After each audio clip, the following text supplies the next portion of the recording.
prophecy. Any questions or comments so far?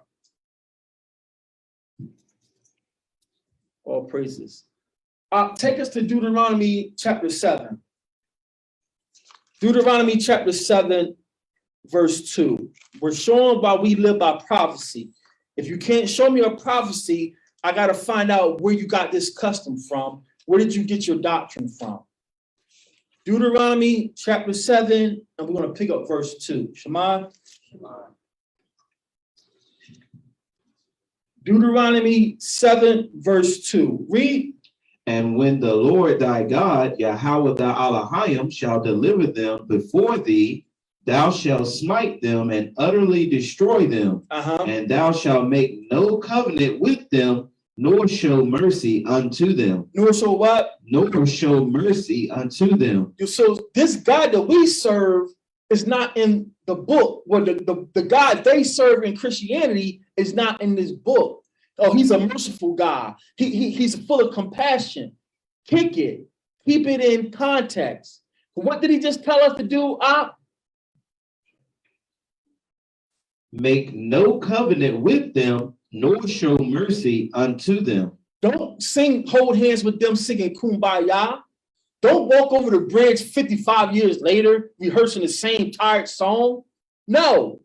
Make no covenant with them and show them no mercy. Read on. Neither shalt thou make marriages with them. Thy daughter shalt thou not give unto his son, nor his daughter shalt thou take unto thy son. For they will turn away thy son from following me, that they may serve other gods. What example do we have to confirm that happened? Solomon. King Solomon.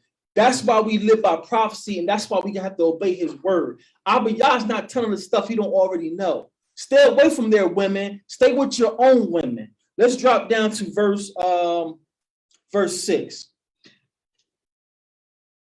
Verse 6.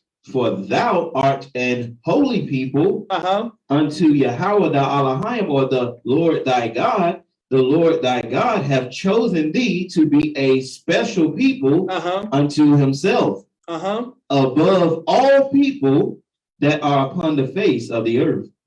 Equal to all people. Above all people that are upon the face of the earth. I love y'all just as much as I love the other people. Above all people that are upon the face of the earth. So a lot of these precepts are going to just intertwine because that's how our culture is. Y'all know the metaphor, the quick weave. You just can't start cutting quick weave out. You're going to mess around and cut that sister's real hair out.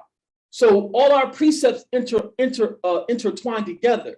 We are a special people. Well, SELAH, let me slow down.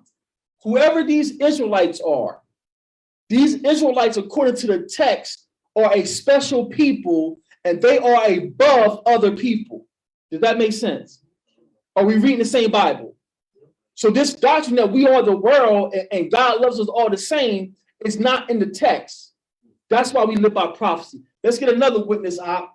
Let's go to Deuteronomy 14. The Most High has a special people that he loves above all people. Deuteronomy 14 and verse 2. Shaman. Read. For thou art an holy people unto the Lord thy God, Yahweh thy Elohim, and the Lord have chosen thee to be a peculiar people unto himself, above all the nations that are upon the earth. Wait a minute. How many times is he going to say this? Whoever these people are, they are descendants of Abraham, and they got a covenant, and the covenant they have came with a guarantee that the God of heaven will kill himself if he don't keep the oath to them. That's how serious their contract is. And he's telling these people who are Abraham's seed, I chose you above all people, and you're begging for equal rights. Can you imagine someone get hired 10 years after you, and you learn how much they start you off with? Or they started me off with $450. And you've been with the company 30 years and you making $50 an hour, and you go beg the supervisor, I want to make $450 with him. And the supervisor looking at you like, are you mad? He's making $4.50 an hour. You're making $55 an hour. I know, I want to make that too. Sounds stupid, don't it? That's how we look to heaven, marching in their lines, talking about, I'm a man too. I ain't no man, I'm greater than a man. I'm a power with y'all. You sound silly. Y'all here and vote, we gotta change things. Ain't nothing changing down here. That's why I opened up that song. We've been marching for years. We've been marching for years. This is for Christians. Gerald had got his hand raised. This is for Christians. What's that definition of insanity? We all heard that, right? That's some good philosophy, ain't it? You're doing the same thing, expecting different results. You're crazy. Go ahead, Gerald. Funny thing is, before you identify, because you consistently just letting the scriptures point out that there is a peculiar people over all the earth. But I mean, even if they look at the world scene right now, you look at the fish people, which when you go into that further, it's going to make more sense. When you look at them, clearly they are being held above every other nation, because you can say something about everybody else and you can't say nothing about them. If you say something about them is a problem, and they run everything, they control everything. So it's in your face. You obviously see that there's a people being treated as superior for some reason. Where did that come from? Why is these fish people over here being held in that position? It came from God's word. They just taking advantage of it. Absolutely. Absolutely. You ain't so blind and hard of learning that you can't receive that God has a special people.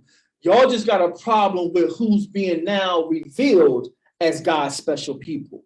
As long as y'all was content and blind that it's those fish people, send money to, I'm send money to survivors of the H word. Oh yeah, that was shame what happened to them. As long as y'all thought it was the fish people, yeah, they are special people. But now in these last days, Abiyah is waking his children up, and we're telling you with history and with these scrolls that those special people that you think are the ones are not the ones. It's us at the bottom are the special people. Now you got a problem. And our own people got a problem with it. Isn't that crazy? That's the danger in the core of white supremacy. I'm saying that's the danger in the core of what is called white supremacy. That's Stockholm Syndrome. Stockholm Syndrome too, bro. Like, that's all. Our own people, they know we the Gentiles. We the ones just blessed to be grafted in. Show me 2 or 3 witnesses that proves we're the Gentiles, Pastor. Please, I love you, Pastor. Show me 2 or 3 witnesses that proves we're the Gentiles. Down at the bottom, that's what they think. We're going to get to it. I'm trying to keep this short so I ain't got to do a lot of editing, but we're going to let it flow. Let it flow. So we just had 2 witnesses in the text, in the KJV, that y'all read in y'all Sunday churches, that the God of heaven, he has a special people. We're showing our family why we live by prophecy. Let's get our next witness. Did you want their comments? Come. It was Reggie. Reggie, go ahead. Oh yeah. The water. To touch on Abijah, what you said about why would somebody want to be equal or want equal rights or whatever it is that our people have been fighting for. And then you use the analogy of somebody making $50 an hour wanting to go down to $4 an hour. Well, so for those who don't catch it, we're catching it, what you're saying, but those who might not be catching it, if they're still in Christianity or what have you, you've already used the text of a people that's above all nations. So why would you want to go below and be equal to anybody else when you've already been put on high by the Most High? And that just reminded me of Psalms 82:6. I could read it, and he said, I have said, ye are gods, and all of you are children of the Most High. So it's like what you said when you got passionate about it. I'm more than a man. Yeah, because the Most High said ye are gods, and you're children of him. So why would I want to lower myself to be equal to somebody that he has no actual regard for. And those are scriptures too. The water of God, I try not to get passionate, but it's Jeremiah's fire is being released from our bones. But Abishai said it beautifully. Why would you want to take a demotion? You would look crazy taking a demotion. We look crazy to the angels around here voting for these people. Well, it's going to get better now. Obama looks like us. Did it get better? It got worse. They got them again. Every time the Democratic come around, they got them again. Now they saying like, you look retarded. I'm just going to try to be civil. We look backwards, asking to be treated like these people. When we read this text, we are above all people. But I want to take my time and walk it down because we don't know who these Israelites are. But it's clearly written in this Bible that whoever these Israelites are, they are special to the Most High. And he's saying that multiple times that you Israelites, you see the Abraham, you guys are above the other nations. And then like Abishai says, for a witness, Psalms 82:6, the Most High has adopted us and made us gods. He hasn't did that with any other group of people on the planet. Only these Abraham's sons are gods. That's powerful. Let that sink in. Yashiyah. And Use your mic. and the lammy back, you know what I'm saying, that goes into that last part of the definition of apostasy. You know, you're renouncing and abandoning part of that, you know, political beliefs. You know what I'm saying? And it's the next precept, you know what I'm saying? We taken on, or whoever these Israelites are taken on a political party that doesn't even pertain to them and made a king or a ruler that's not of their brethren over them, where Torah or the law says do not make anyone who is not of your brethren over you. You see how it's dangerous when you don't know who you are? What I just said, that's why we open up with those definitions of heresy, apostasy. When you don't know who you are and you're down in Bahamas, you're down in UK, you're in Russia, standing in lines for hours to vote for some stranger to rule over you, who doesn't know that you shouldn't be eating swine, who doesn't know that you have a holy sign with the God of heaven, that you've got to keep the seventh day. You in line voting for these people. They're not from your nation. You are practicing apostasy. You are an apostate because you have left your original way of life.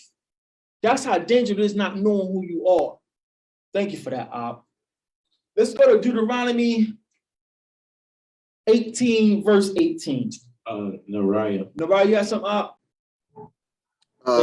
Yeah, just to kind of land me back off what Gerald was saying a little bit earlier regarding the fish people, and also what Yashaya has spoken about a little bit earlier, just to make clarification for people who might be tuning in for the first time or maybe not have heard this before.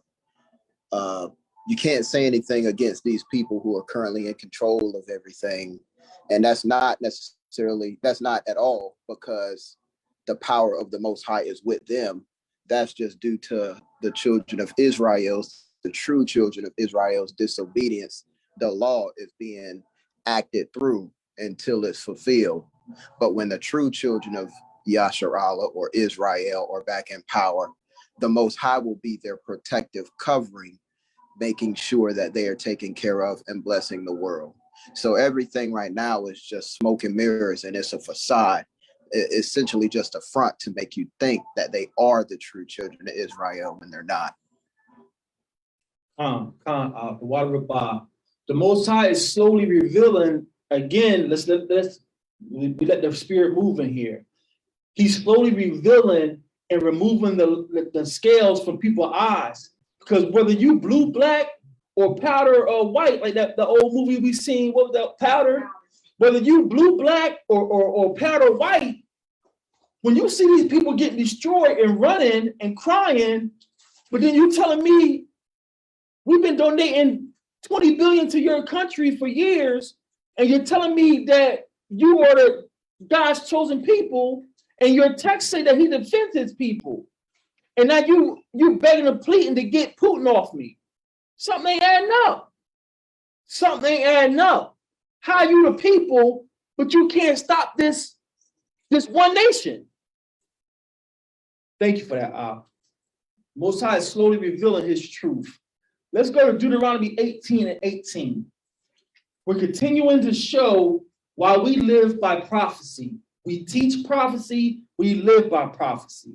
Deuteronomy 18, verse 18. Shema. Shema. Read. I will raise them up a prophet. Raise who up? I will raise them up a prophet. So can I kick it? Yes, you can. We got to keep it in context. When you read that pagan pronoun them, THEM, who is the them? The children of Yasharala, Israel. And they are Abraham's physical seeds. Mm-hmm. So you just can't open up these Hebrew scrolls and insert yourself into them. No, this them, he's raising them up, and this them is born again believers. Show me the prophecy where he's going to raise up a prophet for born again believers. Can you show me a prophecy? How do the brothers say it? Book, chapter, and verse. Show me a prophecy that he's going to raise up a prophet for born again New Testament believers. If you can't show me, and I ain't talking about you exegeting it and isogeting it, and I don't deal with none of that Greek stuff. I'm an Israelite. I'm a Hebrew. You keep that Greek stuff for Greek people. Show me a text that says he's going to raise up a prophet to born again believers. This prophecy says, I'm going to raise them up a prophet. Read on. I will raise them up a prophet from among their brethren. From Rome. From among their brethren. From Greece. From among their brethren. How about United States? I will raise them up a prophet from among their brethren. And what he's going to do, like unto thee. Uh-huh. And will put my words in his mouth. Uh-huh. And he shall speak unto them all that I shall command him. So this is the Father, the Most High, God. This is God speaking. He's giving a prophecy. He's saying, I'm going to raise them up a prophet. And then he says, when I raise this prophet up, he's coming from you, from your nation, and he's going to come from your nation, and he's going to speak my words. What does Isaiah 55:11 says about the Most High's word? We open up with it. His word don't return it to him void. So when this prophet appears to the children of Israel, this prophet is not speaking anything new. He's speaking the words of the Most High. So everything that this prophet is going to speak is from the Most High, and it's not going to return void. Did you finish that up? And it shall come to pass that whosoever will not hearken unto the words which he shall speak in my name, then I will require it of him. So I'm going to send prophets from your brothers, and he's going to speak my words. And when he speak my words and you don't listen to him, what's going to happen to you, family? You're gone. You're going to die. You're going to die. Hold that in your mind. We're walking this down for Christians. This prophet is coming. He's going to speak words from the Father. And if you don't listen, obey. Isn't obeying an action? It's not free. It's not a free gift. Obey means you got to do an action. You got a Nike, you got to just do it. So if you don't obey this prophet, the Most High says, I'm going to kill you. That's what we're telling our Christian family and friends. I know you think you are a nice person. I know you think that Sunday church is beautiful. We are family in here, but you're about to be killed because you're not listening to the prophet.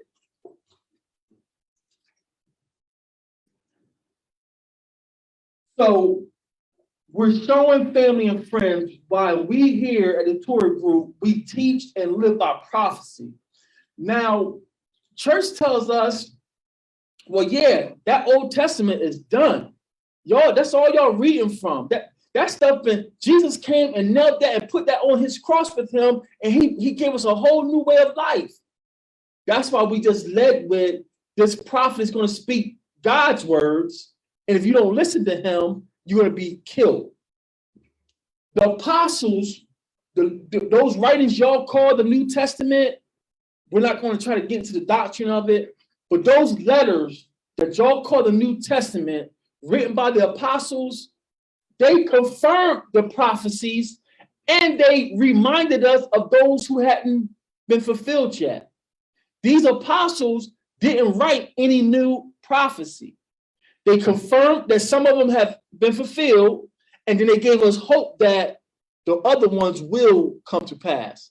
Because again, Isaiah 55:11, what does it say?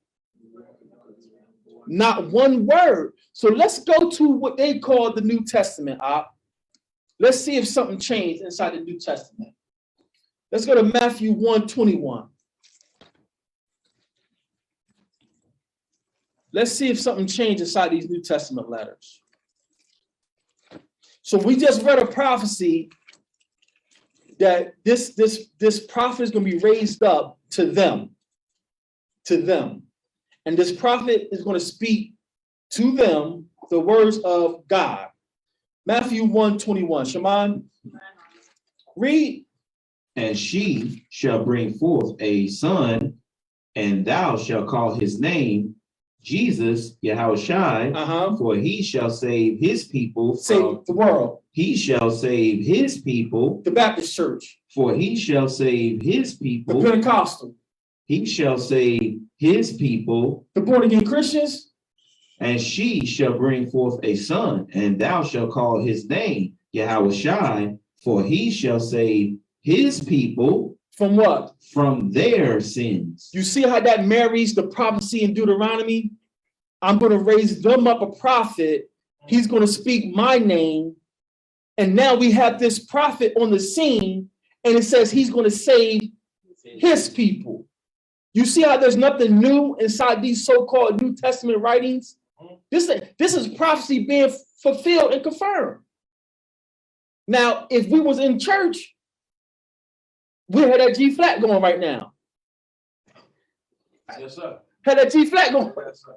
A flat, yeah. A flat, yes, A flat. Yes, so there's nothing new inside your New Testament. I love you, Pastor. Dr. Seminary, I love you, but what you're teaching me is not in these books, old or new. Where are you getting your doctrine from? Let's go to Luke. Let's go to Luke chapter 1. While we live and teach prophecy.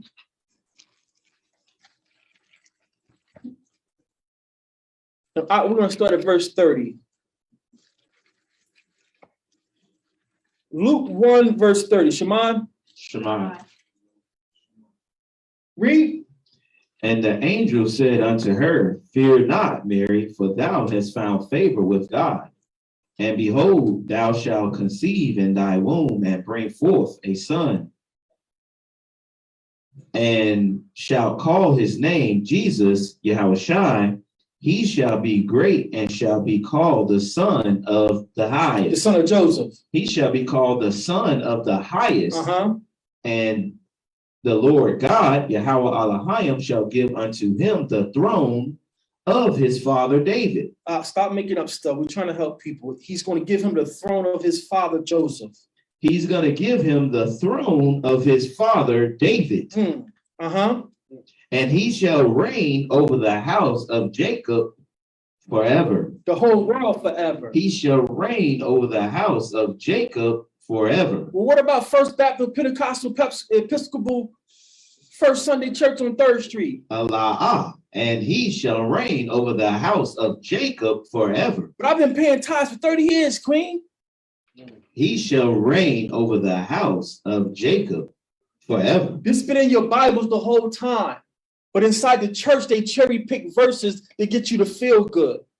They cherry pick, they got cookie cutter templates that hit the high notes, get that praise break going, get you sweating out your shirt and weave. We had a good time, didn't we? We had a good time, didn't we? We had church in here, didn't we? Pastor tore it up, didn't he? You ain't learned nothing about what's really going on. We got pastors giving pep rally. This too will pass, family. This too will pass, saints. We've been through worse, saints. What book are you reading, Pastor? Because I'm reading, this is the Jacob's trouble. This is going to be greater than any other trouble that they ever seen. But you got pep rally messages every Sunday. Y'all just hold on, change gonna come. When, Pastor? When? Did we finish that up? And his kingdom there shall be no end.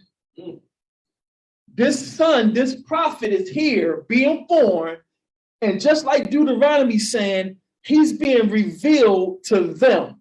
Who's the them? Yasha, Jacob. Jacob, Abraham's seed. Whoever they are, this son, this Messiah is for them. Whoever these Israelites are, right? Let's drop down to verse 54. Just going faster than I thought. All praises. Luke 1, verse 54. Shimon, read. He have hope in his servant Israel. He has, hoping is an old word, right? He has helped his servant Israel. Read on. In remembrance of his mercy, as he spake to our fathers. Wait a minute. He's helping his servant. His servant is these Israelites. These Israelites are Abraham's physical seed. And he's remembering mercy. Remembering, y'all are educated. Y'all went to college. Y'all got your diplomas, right? Remember means he's recalling something. This ain't new. How you calling this a New Testament? And it says the Father is remembering. He's helping these Israelites. He's helping Abraham's physical seed. And he's remembering the mercy that he showed to their fathers. Did Israel have spiritual fathers in the desert? No. They had physical fathers. How do you get something new inside these letters? This is why we live by prophecy, family. This is why we live by prophecy.